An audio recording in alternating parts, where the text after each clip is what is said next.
પણ તેમ છતાંય મારે આપને એક સુરતનો પ્રસંગ કેવો છે, પત્ની કેવા હોય હો, અને તમે જો જિંદગીમાં એ પત્ની તરીકે એ જીવન જો જીવા હોય ને તો દિલથી એક વખત તમારી જાતને તમે એક વખત શાબાશી આપજો. મારી ઘટના આ વાત કહી દઉં ને પછી. સુરતની અંદર આજથી 13 વર્ષ પહેલાં એક દીકરી બીફાર્મ કરેલું અને છોકરો સામે એમફાર્મ, લગ્ન થયા અને લગ્ન થઈને પરણીને આવી એટલે પપ્પાએ એને પાઈ ભેગી કરીને ભણાવી હતી. અને પપ્પાને એવું હતું કે દીકરી ભવિષ્યમાં નોકરી કરશે, પોતાની જાતે પગભર ઊભી થશે.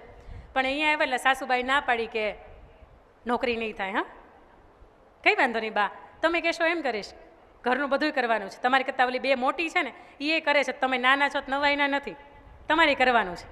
કંઈ વાંધો નહીં બા, તમે કહો એમ ચાલીશ. આખા ઘરનું કામ કરે, બધાને સાચવે, ટિફિન બનાવે, બીફાર્મ કરેલી હો, ડિગ્રીને પડીકું વાળીને પેપરની અંદર મૂકીને દીધી. કંઈ વાંધો નહીં, પપ્પાનું કામ હતું મને ભણાવવાનું, મેં ભણાવી, પણ હું મારા સંતાનોને ભણાવીશ, મારે પરિવારને મદદરૂપ થઈશ. આ સમયગાળાની અંદર મોટા 2 ભાઈઓ સરસ મજાની નોકરી કરે, નાનો ભાઈ છે ધંધો કરે. સુંદર મજાનો સમયગાળો, ઘરની અંદર 14 વ્યક્તિનો પરિવાર થયો, સંતાનો, ભાઈ બહેન, ગરડા બા અને સાસુ સસરા બધાય સાથે રહે. ઘરની અંદર કોઈને વીમો નહીં, મેડિક્લેમ કોઈને નહીં. અને કોરોનાની જે થપાટ લાગી સાહેબ, નોકરી છૂટી ગઈ, ધંધો હતો એની અંદર નુકસાની, અને મેડિક્લેમ કોઈનો નહીં. ઘરની અંદરથી 6 વ્યક્તિ એવા નાના મોટા સહિત કે રેમડેસિવિરના ઇન્જેક્શન દેવા પડે તો બચે. અને એમાંથી 2 વ્યક્તિ એવી કે એક વડીલ હતી અને એક સાવ નાનું બાળક હતું. 2 વ્યક્તિ જતી રહી સાહેબ. એ પરિવારને ખર્ચો ઉઠાવતા માથે 10-15 લાખ રૂપિયાનું કરજ થઈ ગયું. પતિની નોકરી વહી ગઈ હતી. હવે બધાને એમ થતું હતું કે આમાંથી નીકળશું કેમ. સુંદર મજાનો બંગલો વેચાઈ ગયો સાહેબ, 12 બાય 35ના ગાળાની અંદર એ ભાડે રહે.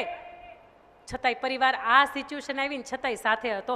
ઓલી નાની દીકરાની વહુ હતી ને એને તરત એવું થયું કે બા, આપણી આવી પરિસ્થિતિની અંદર એ સાથે છીએ તો મારી અંદર થોડીક આમ કળા કૌશલ્ય છે ને મને એમ થાય કે હું થોડુંક પરિવારને આર્થિક રૂપે મદદરૂપ થાઉં. શાકભાજીના તો કરું, આટલું તો હું કરી જ દઈશ. બાકી હવે તમે ભણ્યાના 15 વર્ષ વયા ગયા છે, 12-15 વર્ષ વયા ગયા. હવે તમને કોઈક નોકરીએ રાખે તો 8-10 હજારમાં નોકરીએ રાખે નહીં. બા, મારા તરફથી હું થોડુંક તો મદદરૂપ થઈ શકું, મને એમ થાય છે.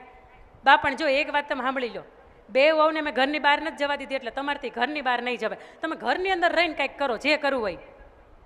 દીકરાની વહુએ વિચાર્યું કે મારે પરિવારને હું આર્થિક રીતે કેવી રીતે મદદરૂપ થઈ શકું.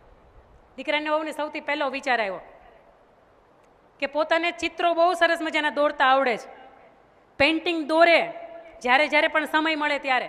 અને વિદેશની અંદર જે આર્ટ એક્ઝિબિશન થાય એની અંદર પોતાના ચિત્રો છે ત્યાં મોકલે, કોઈ વ્યક્તિ ખરીદે અને એમાંથી એને $100, $50